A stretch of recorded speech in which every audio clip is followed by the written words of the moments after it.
왕의 도함은 부르짖는 사자 같다. 그래서 그의 은택은 풀이의 이슬 같다. 이 왕의 분노를 부르짖는 사자에 표현한 것은 두 가지 의미가 있습니다.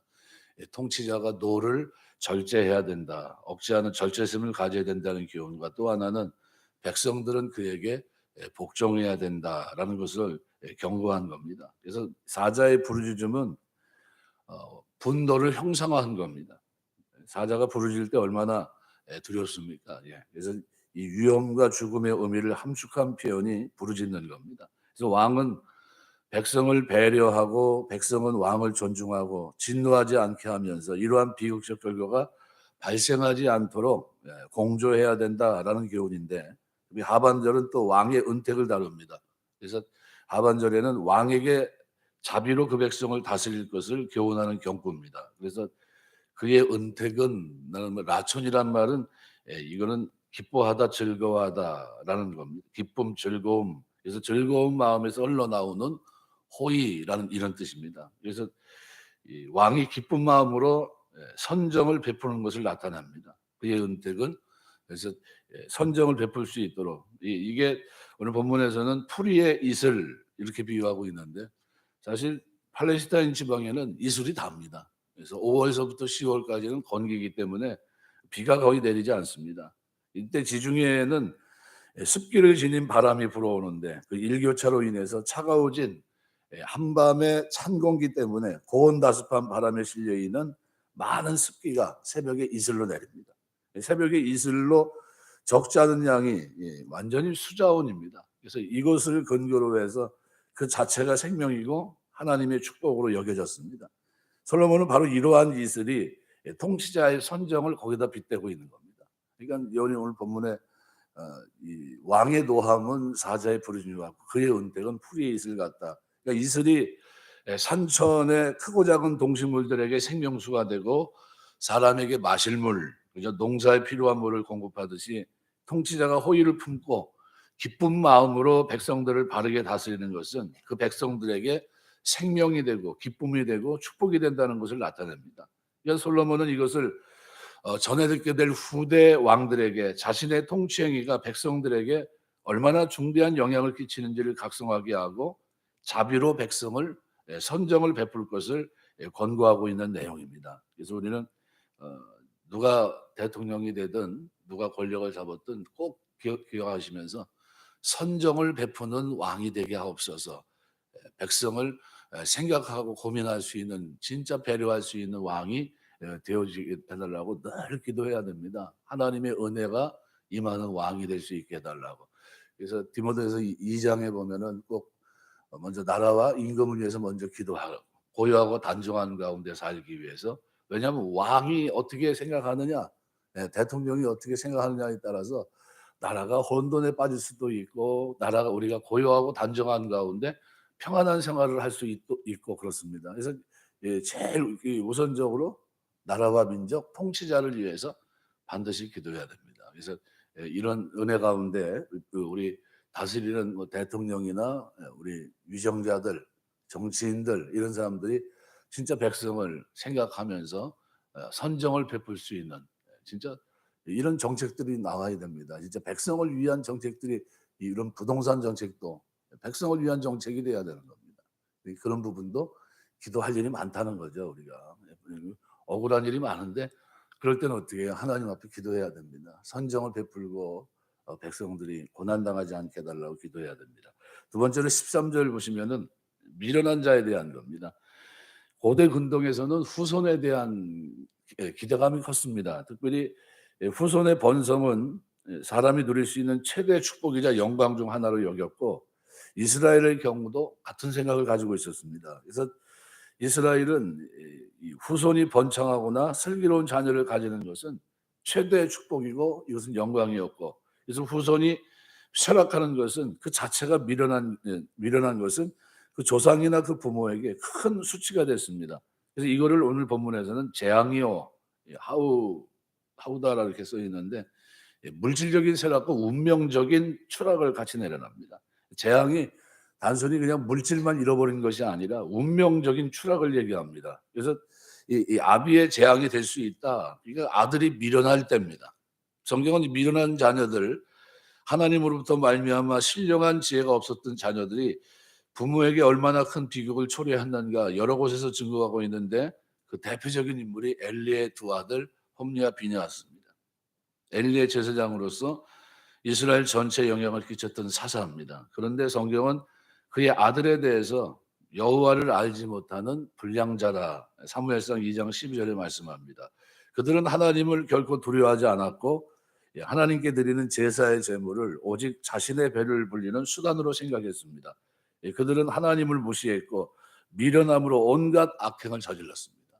뭐 말로 표현할 수 없는, 그래서 하나님은 그들을 향해서 사무엘상에 보시면 2장에 31절에서부터 보시면은 30절부터 한번 볼까요? 이렇게, 그러므로 이스라엘 하나님 나 여호와가 말하노라, 내가 전에 내 집과 내 조상의 집이 내 앞에 영원히 행하리라 하였으나 이제 나 여호와가 말하노니 결단코 그렇게 하지 아니하리라.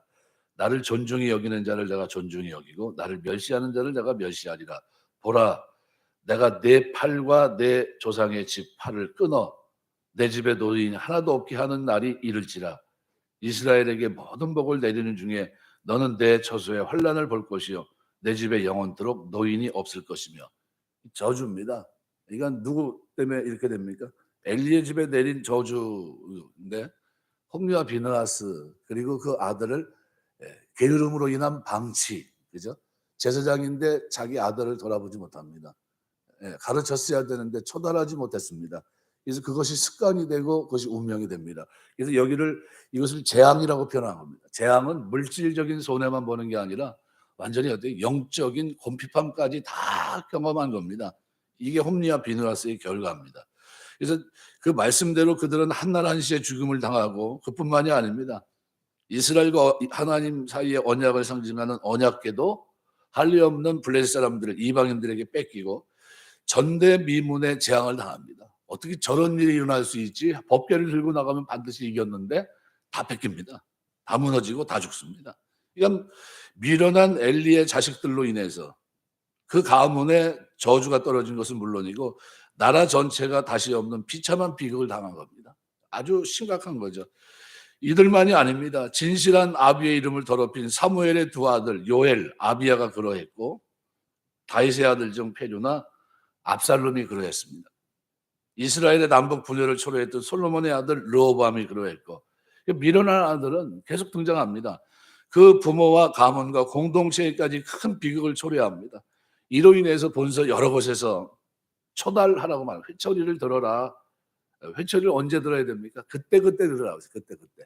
그것이 습관이 되지 않고 그것이 운명이 되지 않도록, 어렸을 때입니다. 어렸을 때. 습관이 언제 형성이 됩니까? 13살 전에 습관은 다 형성이 되는 겁니다. 그게 반복되는 겁니다. 그래서 그때 좋은 습관을 키우게 하기 위해서 이스라엘 백성들은 어떻게 해요? 셔마에서 이 옷에서부터 앉았을 때나 누웠을 때나 뭐 할 때나 말하는 거, 생각하는 거, 그 모든 가치를 어떻게 해요? 가르쳐 줍니다. 깨닫게 하고 성경을 암송하게 하고 살아가는 걸 보여주고, 틀리면 어떻게 해요?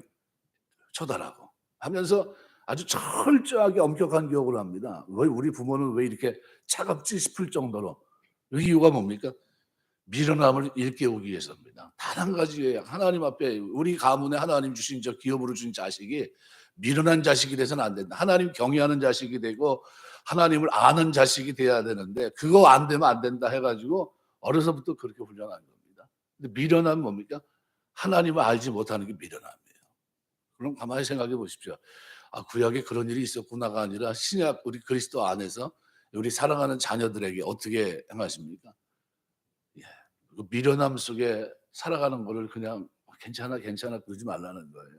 이미 그러니까 내 품에 있을 때 얼른 고쳐야 됩니다. 받쳐주고 그래서 달라질 수 있도록 이렇게 노력해야 됩니다. 그래서 최선을 다해야 됩니다. 그래서 여러분 자녀 가정이 복된 가정이 되기를 원한다면, 그렇다면 자녀의 어리석음을 깨우치고 신령한 하늘의 지혜를 가르치는데 게을러서는 안 됩니다. 그들의 인생을 생각한다면, 미래의 축복과 형통함을 기대한다면 주의 교훈, 훈계로 양육하는 것에 힘을 다해야 됩니다. 잠언 22장 15절 보면 아이의 마음에는 미루는 것이 얽혔으나 징계하는 채찍이 이를 멀리 쫓아내리라 그랬어요. 징계하는 채찍, 처단하는 것이 굉장히 중요합니다. 에베소 6장 4절 아비다 너희 자녀를 노엽게 하지 말고 오직 주의 교양과 훈계로 양육하라. 아이를 양육하라는 겁니다. 가만두지 말고 주의 교훈과 훈계로 양육해서 이유가 뭡니까? 하나님 경외하고 이웃에게 의를 행하는 사람을 만드는 겁니다. 하나님 사랑하고 이웃 사랑하는 것. 이거 만드는 겁니다.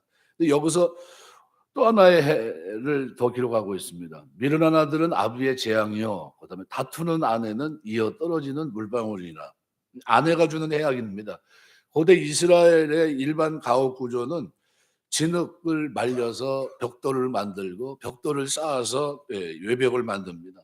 그 위에 목재를 들보로 해서 세우고 그 위에 나뭇잎, 가지, 갈대, 종려잎 등을 들어놓고 진흙으로 한 30cm 두께로 이제 덮습니다.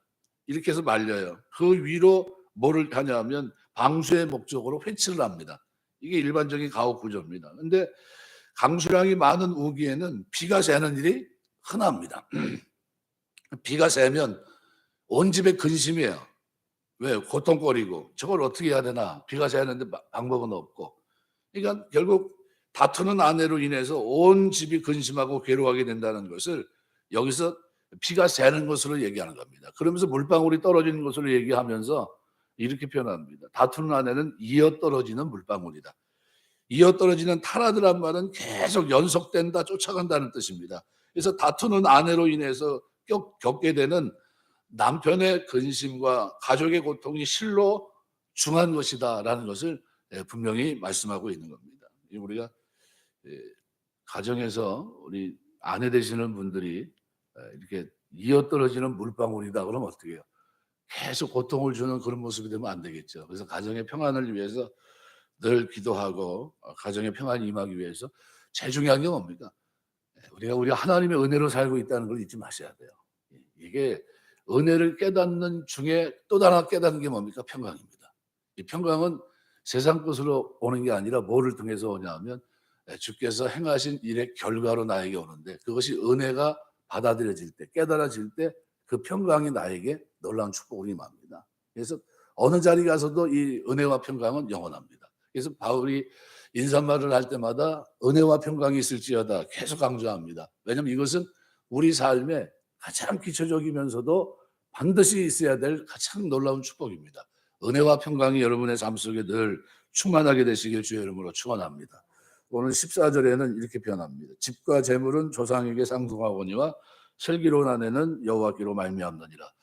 기도해야 된다는 거죠. 여기 직역하면 집과 재물은 조상의 상속물이고 슬기로운 아내는 여호와로부터 이렇게 되어 있습니다. 원문에는 집과 재물에 대해서는 출처를 알리는 전치사 민 이것이 없습니다. 그러니까 조상의 상속물 나알라트 아보트라는 말은 자식이면 누구나 그 아버지로부터 유산을 물려받을 수 있다 이걸 얘기합니다. 그러나 슬기로운 아내에 대해서는 전치사 민이 쓰입니다. 이건 출처입니다. 그러니까 왜 여호와 이런 표현을 통해서 출처를 분명히 합니다. 그래서 슬기로운 아내를 얻는 길은 오직 여호와로부터라는 겁니다. 하나님께서 선물을 주셔야만 얻을 수 있다라는 것을 분명히 얘기합니다. 그럼 어떻게 해야 됩니까? 슬기로운 아내를 얻기 위해서 하나님 의지해야 되고 하나님 앞에 순종하는 삶, 하나님의 뜻을 분별하는 삶을 살아야 됩니다.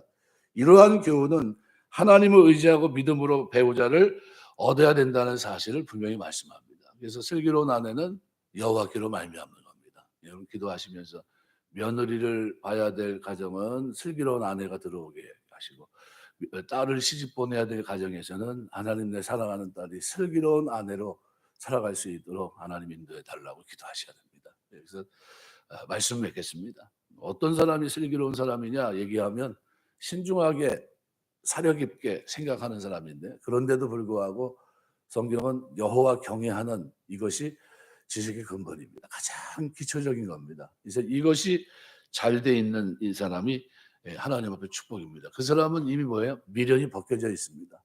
네, 왜 여호와 경외할 줄 아니까 이웃에게 어떻게 해요? 부모에게 효를 행할 줄 알고 이웃에게 의를 행할 수 있습니다. 죄를 짓지 않고 하나님 앞에 살아가는 동안 기본적으로 어떻게 해요? 복을 받을 만한 구조 속에 있습니다. 이미 어려서부터 본 게 뭡니까? 부모로부터 하나님 경외하고 이웃 사랑하는 걸 보고 성장합니다. 살아가면서 어떻게 살까요? 본대로 합니다.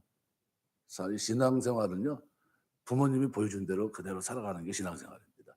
그래서 제일 중요한 게 자식들 앞에서 말한 대로 살지 않고 보여준 대로 본대로 사는 자식들 앞에 신앙의 본이 되셔야 되는 겁니다.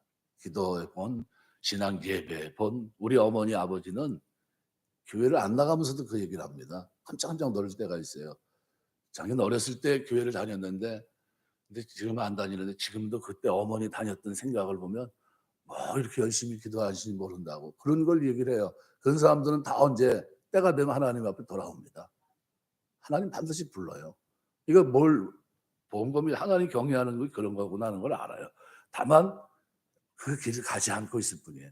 근데 때가 되면 반드시 돌아옵니다. 그래서 오늘 우리가 오늘 12절서부터 14절까지 쭉 보셨는데 새벽에 기도하면서 우리 대통령이 선정을 베푸는 대통령이 될 수 있도록 여러분 꼭 기도하시고 앞으로도 어떤 대통령이 되든 간에 진짜 백성을 위해서 이렇게 선정을 할 수 있는 대통령이 될 수 있도록 인도해 주옵소서. 또 자녀를 잘 양육해서 미련하지 않고 자랑거리가 되는 그런 자녀가 될 수 있도록 인도해 주옵소서. 또 슬기로운 아내는 여호와께로 말미암는다고 했는데 우리 자녀들이 이 땅에 살아가는 동안 슬기로운 아내가 될 만한 그리고 또 가정에 꼭 필요한 사람 되어질 수 있도록 축복해 주옵소서 이렇게 기도하시고 그와 같은 은혜가 저와 여러분의 걷는 걸음 속에 우리 자녀들이 나아가는 걸음 속에 반드시 하나님의 축복으로 있게 되시길 주의 이름으로 축원합니다. 기도하겠습니다.